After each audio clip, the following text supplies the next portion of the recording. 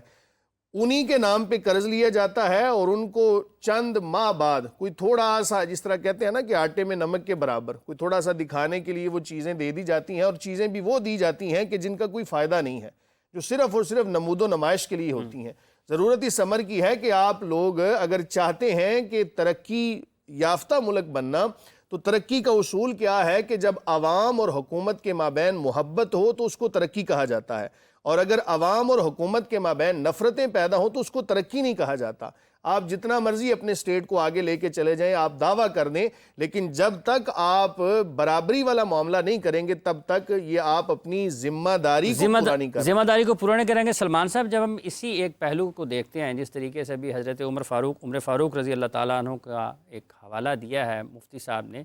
آپ کو لگتا ہے کہ پاکستان میں مسائل، اس میں تو کوئی شک نہیں ہے نا کہ ہماری تو بنیاد ہی وہی ہے، اس سے ہٹ کے ہمیں کامیابی مل ہی نہیں سکتی ہے۔ پاکستان میں حکمران طبقہ اس انداز میں بھی سوچتا ہے کہ برابری ہونی چاہیے وسائل کی تقسیم کے اعتبار سے۔ اگر کسی کے پاس بہت زیادہ مال ہے وہ تو اس کی ذاتی حیثیت میں، لیکن جو وسائل کی ریاستی سطح پر تقسیم ہے یہ برابری کی سطح پر ہونی چاہیے۔ بچے 2.5 کروڑ باہر ہیں، غذائی قلت کا شکار ہیں، حکمرانوں کے اپنی جو مراعات ہیں ان میں کہیں کسی جگہ پر کوئی کمی نظر نہیں آتی ہے۔ دیکھیں، پاکستان میں جو حکمرانی کا نظام ہے اور طاقت کی حکمرانی کا نظام ہے، اور یہ جو پاکستان کی رولنگ ایلیٹ ہے، یہ تو صرف اپنے ذاتی مفادات کو سامنے رکھ کر آگے بڑھتی ہے، اور ذاتی مفاد میں بھی ان کی اپنی ذاتیات ہے، ان کا خاندان ہے، ان کے دوست احباب ہے، ان کے عزیز و اقارب ہیں، ان کی جماعتیں ہیں۔ اس سے باہر نکل کر تو وہ نہیں سوچتی نا۔ اگر آپ کوئی سوچتی ہوتی جو ہماری اسلامی تعلیمات کا حصہ ہے، جو جمہوریت کے اندر انسانی وسائل کی تقسیم کے معاملات ہیں، تو پھر آج پاکستان یہاں نہ کھڑا ہوتا جہاں وہ کھڑا ہے، جہاں 2.5-3 کروڑ بچے اسکول نہیں جا رہے ہیں، جہاں غذائی قلت کی کمی کا مسئلہ ہے، جہاں لوگوں کے شیلٹرز نہیں ہیں، جہاں لوگوں کے پاس ٹرانسپورٹ نہیں ہے، جہاں لوگوں کے پاس تعلیم اور صحت کی بنیادی سہولتیں نہیں ہیں۔ اسی وجہ سے ہے کہ ہمارا حکمران طبقہ جو ہے وہ پیسے تو دنیا سے لیتا ہے، عام آدمی کے نام پر، غریبت کے نام پر، اور لوگوں کی بنیادی حقوق کی فراہمی کے نام پر، لیکن وہ اپنے حقوق کی پاسداری کرتا ہے، جس کی وجہ سے پاکستان میں لوگوں کا حکمرانی کے نظام پر وہ یقین نہیں ہے جو ہونا چاہیے تھا، اور لوگ نہ تو سیاسی جماعتوں پر زیادہ یقین کرتے ہیں، نہ حکومت پہ یقین کرتے ہیں۔ اب آپ دیکھیے نا، ہماری جو حکومت ہے اس میں تو ایسے لگتا ہے جیسے مراعات یافتہ طبقات جو ہے وہ زیادہ اہم ہے،